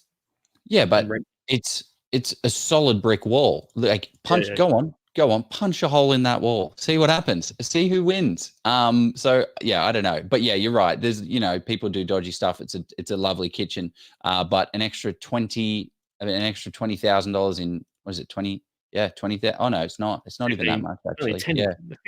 12,000. I mean, I do the pros and cons. That's what I do. So Vishal has asked, strata subdivision expensive. 40,000. I don't think it's all that expensive. I mean, they do have to pay the council workers to do all the processing, the admin. Yeah. I can appreciate why. We need to physically move. The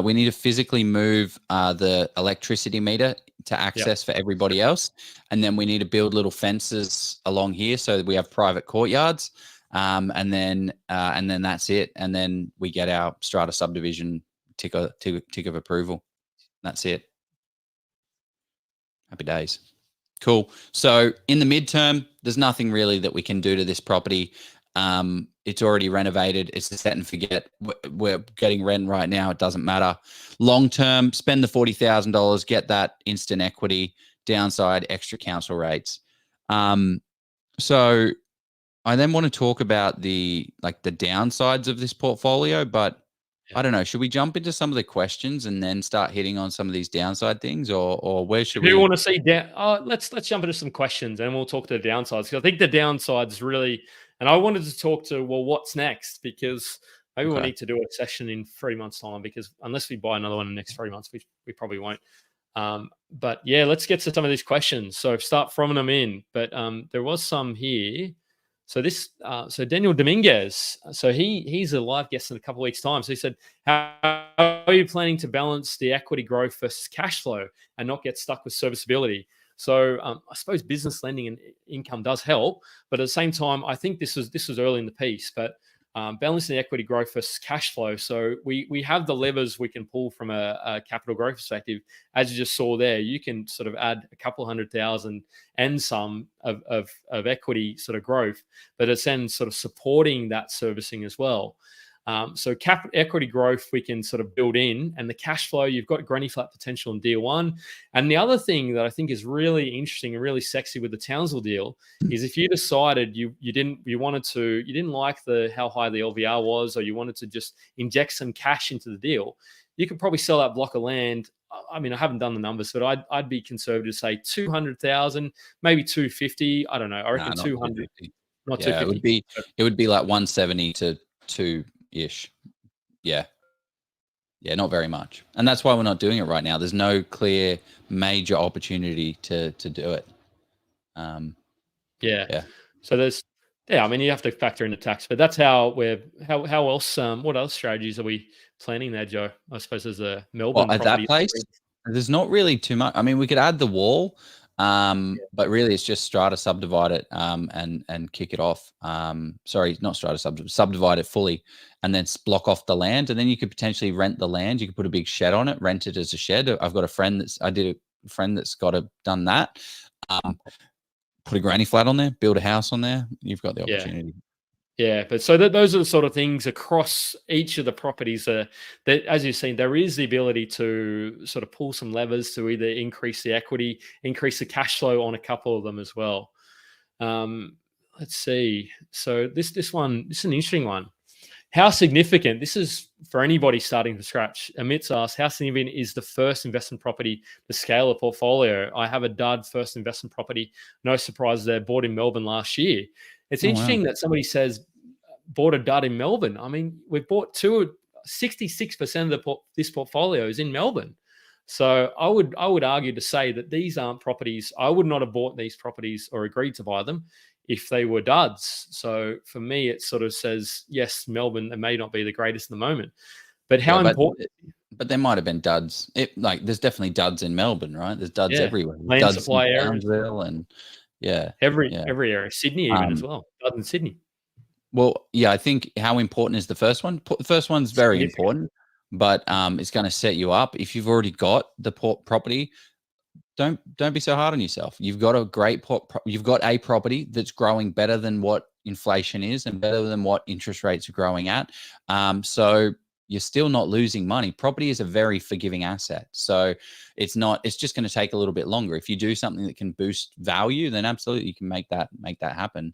But yeah, I wouldn't be beating myself up saying I need to sell this thing, because the entry costs, and actually that's one of the downsides of our portfolio that, like we've just said, what's the highlight of this? We have a $2,070,000 property portfolio bringing in $113,000 of net rent. That is pretty cool. It took us 30 days and 8 years. 30 days and 8 years to be able to do that. So in terms of structure, Joe, from my understanding is these have been all bought in separate structures, I believe. Correct. They're all bought under a corporate trustee, which allows you to do whatever you want with them. Have a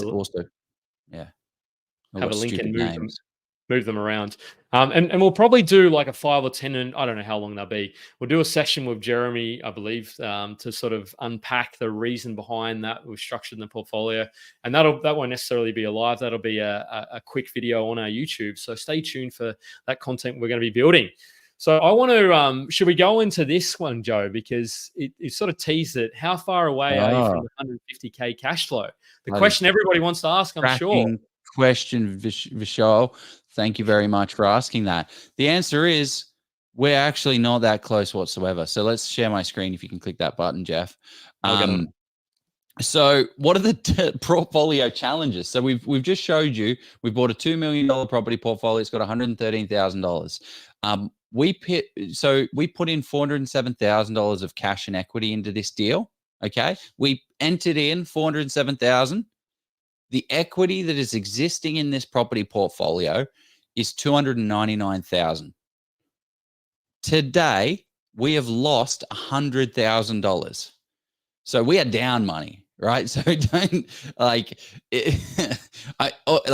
obviously, if we sold all of this stuff, we'd be able to sell it for more. If we did the Strata subdivision, we'd be able to do it for more. But on paper, as of right now, if we factor in what the purchase prices are, we are down $100,000.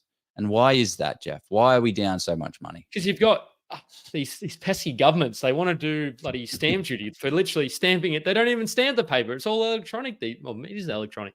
So stamp duty is the main cost there. And you've got your conveyancing. You've got I imagine there was some trust setup costs that have been factored into that acquisition costs as well. So, because what are we sort of looking at, about roughly $2,000 for a trust setup, and depending on what type of structure it is, and then you've got the ongoing costs, which is not factored into the acquisition. But you've got all those sort of things you need to factor in, and insurance, I suppose, is not acquisition. That's more of a cash flow item. More of an ongoing. Ongoing. So that's why we're down $100,000. So. We got a $2 million property portfolio, but we're down $100,000 in value. So that sucks. What's the main thing, Jeff, that we are a little bit struggle street with right now? Let us know if you can see it on this slide. What we're why I'm eating ramen potentially, not for too long. Hopefully, we are okay. But it's a negative a year, 61,394. That is some people's salary after tax income, negative per year.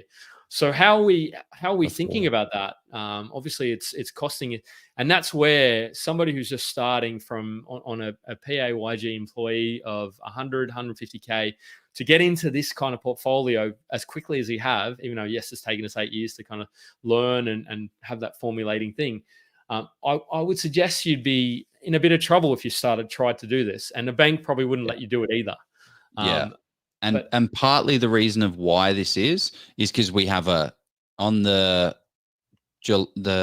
Melbourne 3 to 4 conversion, we have a 7.29% interest rate. We have a Resi Mac on our Townsville at 6.69, and we have a CBA. I don't know how we got a first tier lender for the Geelong trust. They'll do it, but they'll just charge you. 7.26%. So the beauty of this is, right, that's scary. $61,000 negative a year going forward for the rest of your life? Not really.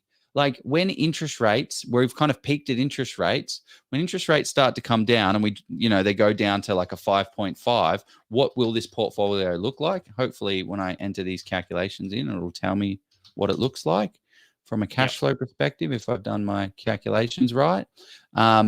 It's then less. Sorry. He's trying to, So while Joe's doing it, negative 30,000. So it's negative 30,000 if it goes down to a 5.5% interest rate. Also, if you're going to be paying down debt. So I suppose, and this is what a lot of investors are struggling with. This is not a challenge unique to us. A lot of people are sort of looking at even your average sort of 500K property in the suburbs in a metro sort of region of a capital city, which you're not buying in many capital cities for that price. But let's just say a large regional thing for 500K, it's likely going to be still 10K negative. Is that what you're sort of seeing from unless you're buying a significantly higher gross yield property, like a 9%. And even then, like how much growth are you going to necessarily see from that? So in the higher interest rate environment, if you're borrowing at sort of 80 to 90%, you are going to sort of be stumping up about 10 to 15K roughly per year, depending on property price and the rent. So it's a reality of buying. And I suppose then over time, in 3, 5, 10 years time, as the rents increase, as if you need to, we can sort of start to unfreeze some of that frozen equity that Joe talks about, that we talk about. But that's the reality of property investing and building a large portfolio so quickly. Anybody? And this is why we're focused in on growth. Like, we could easily go out there and spend this $500,000 in a market that is higher cash flow, and we wouldn't be hit so hard with that. But the problem is there's not going to be as much growth. We were able to secure a $1 million block of units that is a 6.63% yield. That's incredible in Victoria, that then we can turn into $500,000. So for me, it's more of like, what is it? It's the cost of doing business. Interest rates will come down eventually, but that's why we have $100,000 of negative cash buffer. So we've got just under, so we've got 1 year. What have we got? We got 1 year and a 6 months of negative cash flow. And we hope it doesn't go down. The other thing that may make some people feel a little uncomfortable, the people who hold those sort of multi-million-dollar portfolios, is the LVR as well, because that LVR at 84%. It's all, if you're doing it on one property at 5 to 6 or 800,000, once you sort of start talking sort of double million sort of numbers in terms of debt, it starts to, but that can be sort of tweaked, and so I'm not too concerned. But if anybody else would sort of, you'd sort of start to say that's a little bit high, but it's only the start of the portfolio as well. So it's not a major alarm, but it is probably a little bit high for the amount of debt that's there as well. Yeah, it's a massive interest rate and it's a massive amount of debt. But what's the other point? 84% LVR. So the rent that we're getting as Joe, income, are paying like. What? Sorry, Jeff? Some people, though, are paying like sort of in the 8s and the 9% for SMSF lending. So 7.26 is not too good. bad. I wasn't upset with it. Yeah, it's not bad. I was willing to pay. So what are you saying about the rent? The acquisition. Yeah. So that's one thing. So someone's written here, like, is that including all expenses? Yes. The $61,300 is including all the expenses factored in. So a lot, like, yeah, that's how that works. So let's talk about the rent situation and where are we on this strategy journey that we're trying to get to $150,000 of passive income. So the rent that we have is $113,000. That's how much incoming rent that we're getting. Now, the reason why we spoke about net rent, where did I put my net rent? Net yield. I put net yield on here because that's what's the most important thing when you're thinking about retiring, right? It's the net yield that you're going to get for your portfolio. So the net is the property to judge it against itself without any loans attached to it. So we're getting $113,000, get rid of the loans, and we completely pay off all the debt. We will be paying property expenses, insurance, council rates, taxes, all of that stuff. And then the net rent would be $70,000. So the difference between $113,000 and $70,000 is all the property expenses and everything that go along with it. Property management fees, property maintenance, all of that is within there. So it might look like we're only, $40,000 away from our target, but we're not. We're at $70,000. We need another $79,000 in net rent to hit $150,000 of passive income. Yeah. This is an interesting question. How do you handle I suppose we already addressed that. We handle it by sort of, as sort of say, over time, that will decrease, and we have that buffer in place, that close to 100K there in the kitty as well. And I suppose we can tip in if we need to. We're going to try and not get a juicy tax refund, that's for sure. Well, no, but because it's in a company structure, though, Joe, my understanding is negative gearing. So, and that's all. Yeah, ideally, if it wasn't, it just makes for us doing this together. It just doesn't make sense having it in the personal name, which if is in But we'll get the accountant to unpack what it sort of looks like and what the cons of the strategy. So do people want to know what we might be doing next? Like, I can't guarantee it will happen exactly. There's a couple of what do you think about this quote anyway before we talk about that? The deal of lifetime. Deal of lifetime comes around once a week if you're looking. John Paulson. Don't know who that guy is, but he says some smart stuff. I believe he's an artist. I think that's that's everything. That is everything. So it's interesting you talk about that. Deal of a lifetime comes around once a week. So I haven't been looking so much for these unit blocks until we kind of got that one in Geelong. I got an email today, and I screenshotted to you, and I said, if we buy this one, we'll pretty much be 150K passive income. But that was one. There was a deal up in Townsville. We got an email about. Well, that was, look at this deal in Geelong. Look at this one. This is a 5-bed, 5-bath in Nor Lane for 1.3 to 1.4 million dollars. What's the rent on it though? That's what I want to know. That's 1, 2, 3. So that's an extra 1-bedroom unit for 1.4 million dollars, 1.3 million dollars. We bought ours for so much cheaper than that. Like, that's the crazy thing. We did what's the rent though, Joe? That's what I want to know. I don't know. That's all right. Yeah, here we go. 80K. Or at least 80. That's good. 20,000. So that yield is $80,000 divided. Yeah, so it's not that one's also not strata title either. Oh yeah. So actually, it's a 6.1% yield. And I reckon you could throw in a sneaky in there, because given things have been on the market. Let's have a look. It's been on the market for ages, mate. This was on the market when we were buying the other one. At the end of the day, at the last moment of the negotiation, the vendor pulled this one up and said, "We want this," and then it took ages to unravel that difficulty. It was, because but it's like, great, that property's on the market. It's going to sit there for another year because nobody's probably paying that amount. But you said to your thing about the deal or lifetime coming up every week, like you're starting. It's like when you see that yellow Volkswagen. When you start sort of picking these things up, like I haven't really been thinking about this until it was acquired. Now it's just, they're coming up, they're everywhere. It's that reticular activating system, and it's like, it's the momentum and that perpetual. So there's something in that. But are there any cracking questions because I want to tell people where we might be going next. So I sort of teased that could be. Where are we going next? Yeah. So because somebody said here, somebody said something about commercial. So let's see, will commercial form any part of the accumulation foundation? Maybe, I don't know if Jai's been reading our notes, but potentially down the track, Jai. I mean, maybe that could be, depends on how much income I suppose we're able to both bring in. Because to me, commercial has the advantage of the net, and it may not grow as much. Polizzi will argue against that, but I don't know. I think for me, resi will still likely outgrow commercial. But you buy commercial mostly for the cash flow play, for me at least personally. So that's if we can stump up the cash to buy a commercial, I would personally want to be buying around $1 million commercial. I'm not saying people need to do that, and around a 6% yield. So that's an extra 60K. Yes, it's going to have some debt against it, but that's potentially where that's the cash flow. So I'm skipping. But then you're skipping ahead, and this is what people do, and they get into all this stressful. We'll talk about it.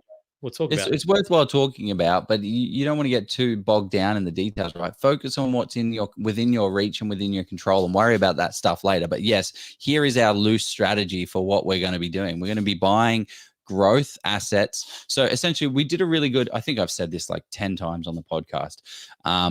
I at least say it 10 times a day because I think it's so valuable. We spoke with Rich and Morgan, and we ran that ad for Steve Polizzi in commercial property, and we said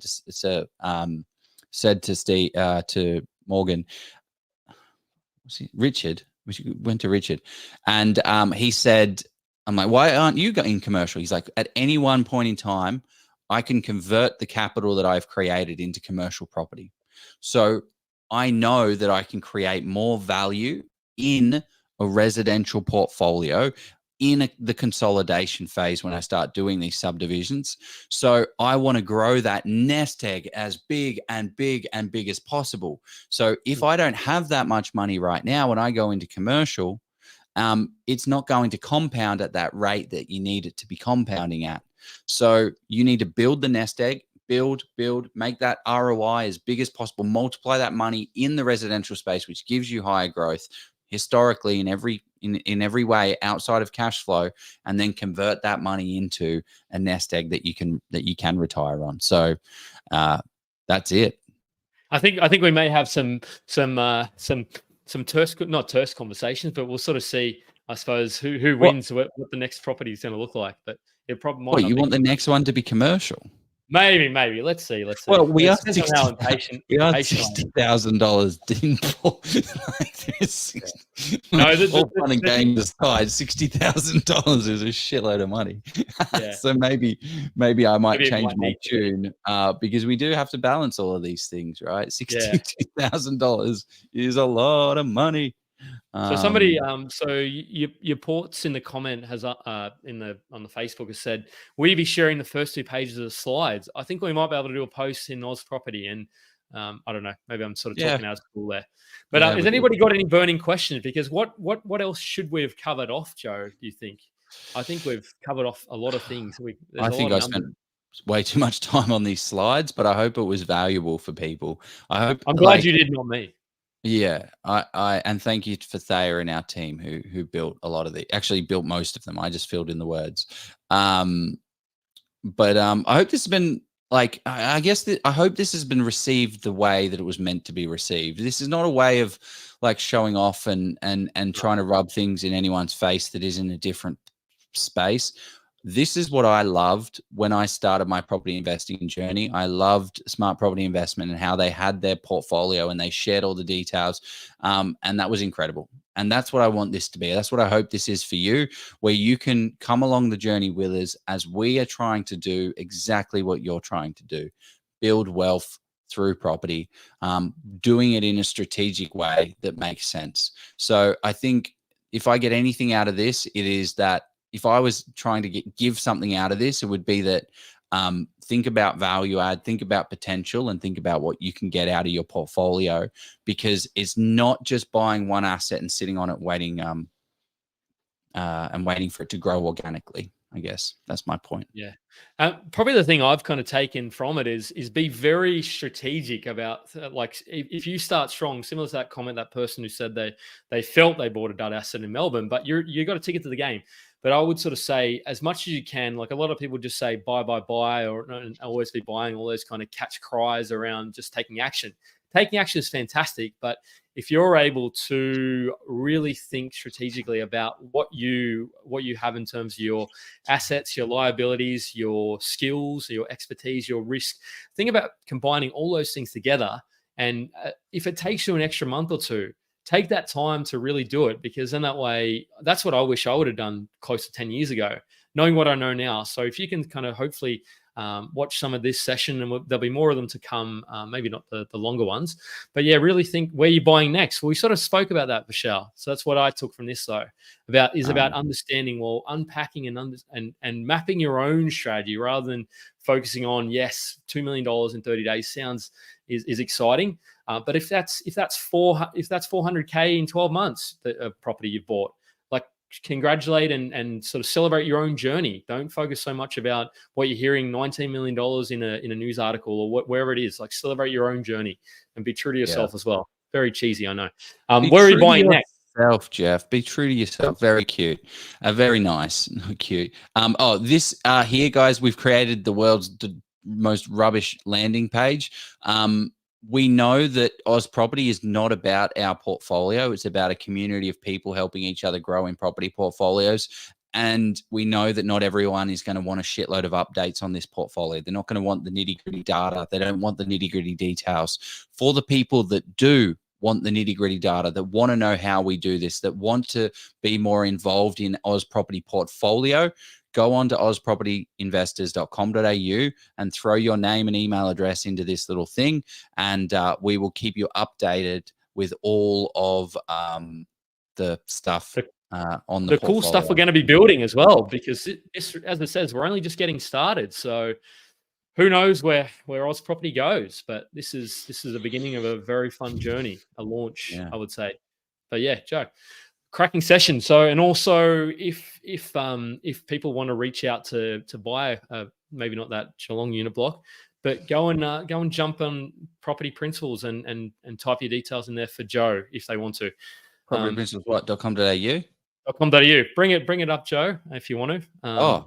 I don't do this very often. Yeah, he doesn't do it very often. I'm not even prepared. Please do not come. This is the problem. I have too many people. I don't want. Sorry, maybe I should have asked it. Yeah. we only work with a few clients at a time. We don't want to like flood the system, and then that's the Dilute your problem. quality. I see it all the time where buyers agents get too many clients on the books, so we only work with a few clients at a time. Anyway, if you're interested in buying investment grade property, jump on propertyprinciples.com.au, go through and book now, and then you will have a conversation. You'll have a discovery call with me, ask a bunch of questions. It'll give some more context, and then I can see if I can help you buy an investment grade property, because you don't have the time for it. You're not the expert at it. We are. Save you the time, save you the hassle. Will it cost you something? Yes, it will. But you get a pretty good deal out of it. And if you want to reach out to me, I suppose there is the group. The group is the best place to post, but I do my best to get back to people messaging me. But sometimes there's some people I haven't gone back to, and I'm sorry for that. But no, this has been an exciting and like an epic start to the journey, Joe. We've started strong. Can we keep the momentum going? Who's excited about what's going to come next? Yeah, I think that's a key point as well. Is we're not going to be buying 100 times a day. Like, you can see where we're at, and we haven't got much left. We can't go out there and buy another property. We have $93,000, and 20 of that thousand needs to go to a renovation on the Melbourne one, and then we need to wait for organic equity and growth. So we're in the same situation that you're in, just at a different level. And there's also people in here that are like, dude, you're at the lowest level ever. This is we got somebody coming up in a couple of weeks who's been investing for around 15 years, and they're absolutely balling. So I'm excited to unpack some cool conversations over the coming weeks. So on that note, Joe, I think we're almost at the 2-hour mark. So shit, are we? Holy crap. Yeah. That was a big one. Thank you very much, everyone that stayed in here. The YouTube people, they're loving it. Jump on YouTube, because I don't know why. Just jump on YouTube, I guess. No, but if you've gotten value from this, like, drop a question on this live if you're watching for the end. And because there are going to be some challenges on the way. So we're doing some content around how to do the accounting, how to do the broking, and just unpacking some sort of tidbits that we find. So make sure you check those out as they come along, and let us know what you want to see, and we'll do our best to bring it to you. Let's go buy a property. See you guys later. Stay well. Have a good one.